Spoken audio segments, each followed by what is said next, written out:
Two more alleged gunmen cut down by the police. Exports from Jamaica to the U.S. tagged 10% tariff, while the government investigating sexual assault at a primary school. This is Undiluted News. Mikey Bones reporting. Exports from Jamaica to the United States will now attract a 10% tariff as U.S. President Donald Trump yesterday imposed charges on imports to the North American country from countries around the world. The White House listed the tariff on Jamaica as reciprocal in response to a 10% tariff Jamaica also imposed on goods imported into the island from the U.S. Caribbean neighbors Trinidad and Tobago, Grenada, and St. Kitts and Nevis, among others, have also been slapped with a 10% tariff. Trump reversed some of the heaviest blows for what he called the nations that treat us badly, including 34% on goods from superpower rival China, 20% on key ally the European Union, and 24% on Japan. This is Liberation Day, Trump said, adding that it would forever be remembered as the day American industry was reborn, the day America's destiny was reclaimed. Sweeping auto tariffs of 25% that Trump announced last week are also due to take effect today, so expect the price of all automobiles to go up. And all a little bun and cheese and bulla cake from Jamaica, that's also going up. Even the tin ackee and the callaloo price going up. But no ball, cause some of you vote for him.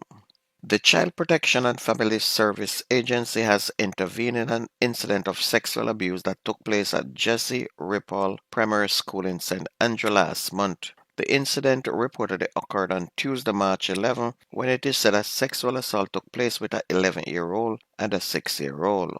Representatives from CPFSA have since spoken with both children involved as well as their parents. Chief Executive Officer of the CPFSA, Laurette Adams Thomas, said she was troubled by the incident and that the agency was pursuing remedial actions. Meanwhile, a 9mm pistol among other contrabands were seized and several individuals were taken into custody during a massive operation in the Norwood Zone of Special Operations yesterday. Dubbed Operation Zero, the security forces indicated that this is geared towards having no murders within the Mount Salem and Norwood Zone for the calendar year of 2025. Deputy Superintendent of Police Ainsley McCarthy added that the Mount Salem Zozo had one murder last year, but the aim is to have no homicides in that area this year as well.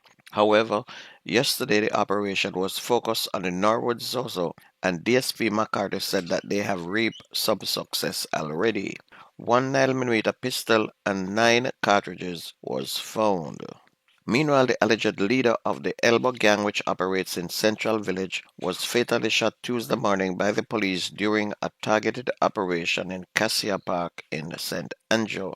The deceased has been identified as 39-year-old Corey Rowe, otherwise called Rasta. Senior Superintendent Mark Harris, commanding officer for the St. Andrew Central Police Division, reported that a firearm was recovered from Rowe allegedly during the confrontation.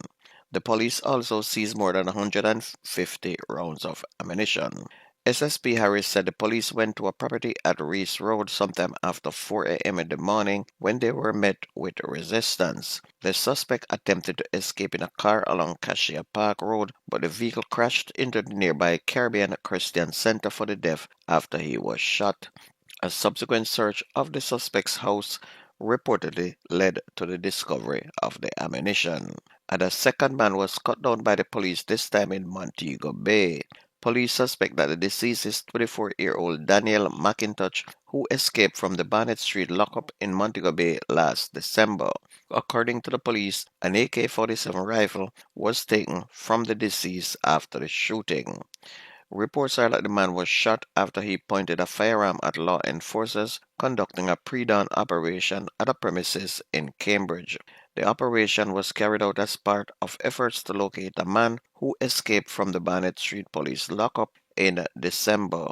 The police are not even sure who they killed, but once they get information that a suspect is at a certain address and they go there, anyone found is going to end up dead. So them a drop it now.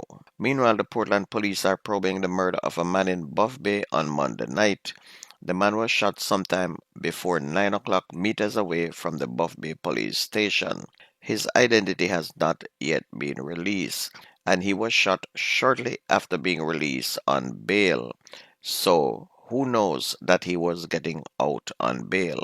Could the police be involved in this killing? That is a question that we have to ponder.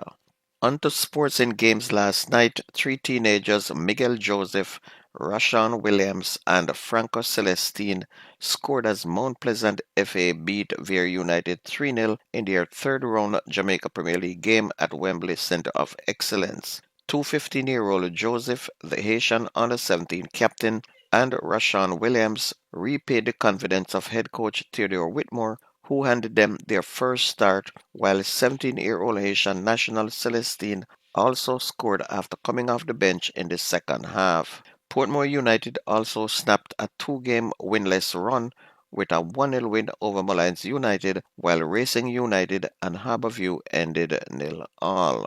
And in the standings, we have Mount Pleasant at the top of the table with 72 points, followed by Arnett Gardens 66 points, Montego Bay United 65, and in fourth place Portmore on 57, Cavaliers on 49, and Tivoli dangerously close in 6 points on 46. Now, Mount Pleasant, Arnett Gardens, and Montego Bay have already qualified, so it's going to be Portmore and Cavalier who we think will qualify next. But Tivoli, Racing United, Waterhouse are battling for the final sixth place playoff spot. That's news and sports on your favorite radio. My name is Mikey Bones. I gone.